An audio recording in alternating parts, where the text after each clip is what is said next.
Hai, welcome back to my channel. Salam happy, happy itu mudah. Kalau masih terasa sulit, kerjakan yang mudah-mudah dulu. Ada sebuah cerita tentang hubungan dua manusia yang saling melengkapi. Bisa ditebak apa? Iya, sebuah pernikahan. Pernikahan itu adalah hubungan saling melengkapi pasangan pria dan wanita, laki-laki dan perempuan, untuk bersinergi mencapai sebuah tujuan baru. Kalau masih jomblo, tujuannya punya pasangan. Setelah pasangan, menikah, jadi cinta sejati. Setelah mereka berdua bekerja sama untuk mencapai tujuan-tujuan baru, tujuan sebuah keluarga. Tentu saja keluarga yang bahagia, sakinah, mawaddah, warahmah.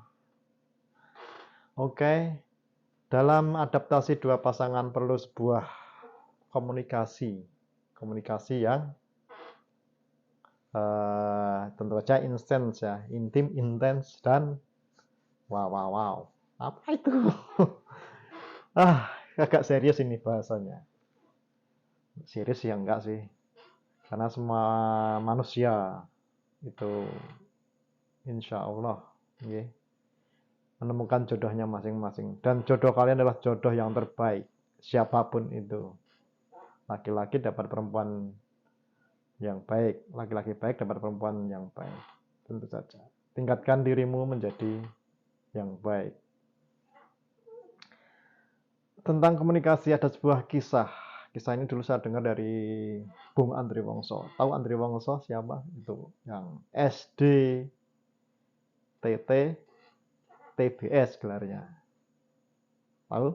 Nah, coba cek aja di webnya Andri Wongso. Apa itu SDTT TBS?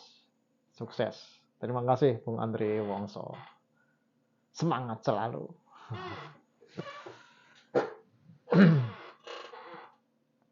Ada sebuah pasangan suami istri. Pada saat muda dia istilahnya bekerja apa aja, yang penting halal dan menghasilkan rezeki, menghasilkan uang. Mereka jualan gerobakan ya, gerobakan itu seperti bakso, soto, mie ayam, sego kucing, sego nasi goreng, atau apalah. Yang intinya dia berjualan di sekitar pusat perkantoran, di sebuah gedung yang tinggi, dan di situ sebenarnya ada juga restoran ya, restoran yang cukup mewah gitu kan. Banyak orang-orang kaya yang mampir di situ. Tapi orang-orang kantor biasa sih, paket hemat biasa, mungkin bakso atau mie ayam. Dan dia sangat mencintai pasangannya, suaminya sangat mencintai istrinya. Dan setiap ulang tahun dia akan memasak yang istimewa, atau dia akan ikut mengajak istrinya untuk makan dinner gitu ya, kalau malam dinner di yang romantis di restoran mewah. Atau dia kalau masak di rumah ya masak yang spesial, yang beda di hari-hari biasanya. Biasanya nggak pakai telur spesial itu namanya. Oke, kita lanjutkan ceritanya. Pada hari ulang tahun, pada saat-saat muda, akhirnya sebelum ke cerita tentang masakan spesial itu ya, yang sampai ulang tahun, nanti ada hikmah ceritanya. Akhirnya setelah bertahun-tahun, puluhan tahun, belasan tahun atau puluhan tahun, gedung atau resto tempat dia mangkal di sekitar dekatnya situ itu bangkrut. Tapi karena suami istri ini rajin bekerja, menabung, ingat, menabung bisa bikin kaya daripada yang tidak menabung. Ya begitu kan? Rajin menabung, tidak sombong, dan baik hati. Lah, pilihan idaman. Kemudian karena uangnya cukup, Dia bertanya, kok banyak karyawan yang tidak makan di situ lagi, tidak datang lagi. Kemudian dia bertanya kepada pemilik itu, Pak, kenapa ini gedungnya kok tutup? Iya Pak, resto ini dan pemilik gedung ini bangkrut. Ini mau dijual. Ya, dijual berapa? Bapak kayak punya banyak uang aja. Tanya itu. Biasakah pedagang ya semacam angkringan gitu ya. Angkringan yang kecil ya pakai gerobak. Ya siapa tahu Pak, saya punya kenalan yang bisa membeli gedung ini kalau Bapak butuh uang. Oh begitu ya? Ya dia menyebutkan angka sekian sekian sekian M gitu lah. Mungkin pada waktu itu belum M ya, karena waktu itu masih tahun lama, tahun zaman dahulu.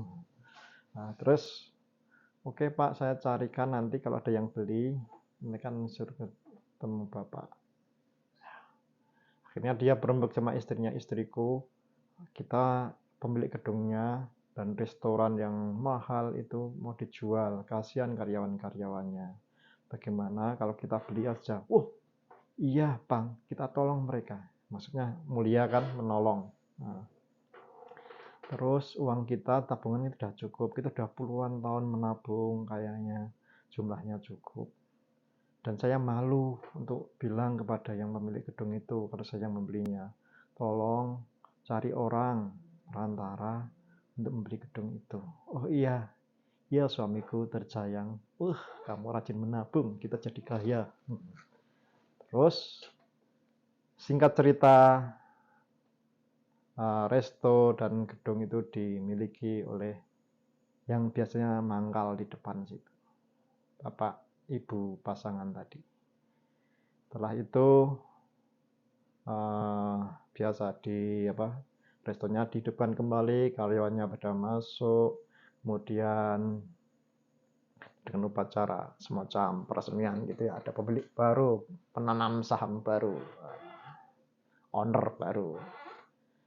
Ada acara yang sangat meriah, acara dinner, kemudian dia dan karyawannya mengucapkan selamat Pak, terima kasih telah mau membeli gedung kami, membeli restoran kami. Kemudian disuguhkanlah sebuah menu dan pas itu adalah hari ulang tahun istrinya. Menu yang istimewa, masih rahasia. Kemudian suaminya berpidato. Pidato ya? Istriku, kita sudah katakanlah berkecukupan daripada yang lain.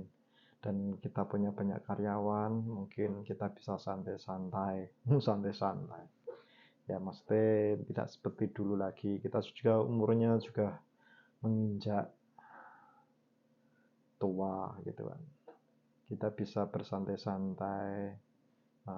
Kemudian sebagai ini aja hari ulang tahunmu, ucapkan selamat ulang tahun, terima kasih telah mendampingiku bertahun-tahun di masa susah sampai bahagia sekarang.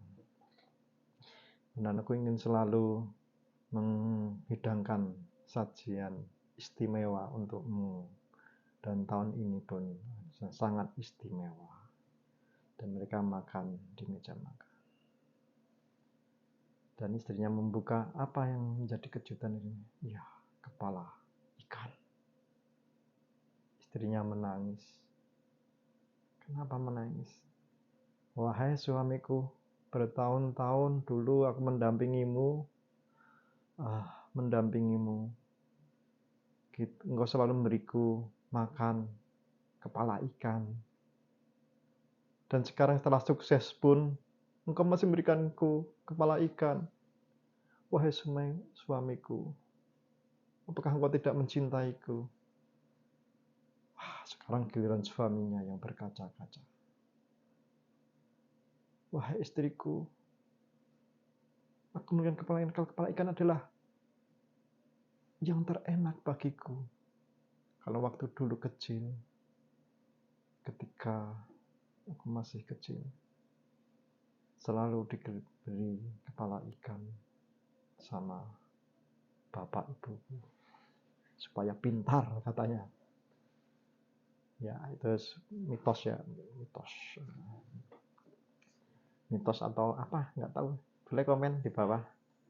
Akhirnya setiap ada kelaikan, aku sisihkan yang terbaik dari bagian anggota badan ikan itu untukmu. Begitu istriku, maafkan aku jika aku ternyata salah. Istrinya semakin memeluk suaminya. Maafkan aku suamiku, karena aku telah berprasangka yang tidak semestinya. Jadi apa intinya? Sebenarnya suaminya itu memberikan yang terbaik dari ikan itu ya, kepalanya. Karena dari masa kecil dulu dia selalu dikasih kepala ikan biar pinter. Ternyata istrinya, dia berikan istrinya juga kepala ikan, karena itu bagian yang paling nikmat dan paling lezat baginya, bagi suaminya ya. Ada kan itu sekarang menu kepala ikan manyung, wah enak banget, sup kepala ikan, wah pokoknya lezat dan nikmat gitu kan. Akhirnya suami istri pun berpelukan sambil aku mencintaimu. Wah, so romantis. Nah, itu karangan saya saja. Itu mungkin begitu ya. Jadi perlu komunikasi, beradaptasi, dan berprasangka baik. Karena kadang-kadang yang diprasangkakan bahwa suaminya tidak mencintainya, ternyata sangat mencintainya. Kebalikan kan. Ya, mungkin itu perlu pembicaraan. Jangan sampai berpuluh-puluh tahun bersalah paham. Yang sana mau ke sini, sini mau ke sana, nggak ketemu. Ketemulah dalam komunikasi yang baik. Dari hati, tutur kata yang baik. Mudah diucapkan. Semoga itu mengingatkan diri saya. Oke, itu intinya. Berprasangka baik, komunikasi yang baik. Semoga Anda happy menjadi pasangan yang happy, yang baru menikah. Yang masih jomblo, tingkatkan untuk menjadi pribadi yang baik dan terus belajar. Kenapa? Karena dengan belajar kita akan menambah kualitas diri kita untuk mencapai yang terbaik. Salam happy, happy itu mudah. Kalau masih terasa sulit, dahulukan yang mudah-mudah dulu. Siap, kerjakan. Dah, Assalamualaikum.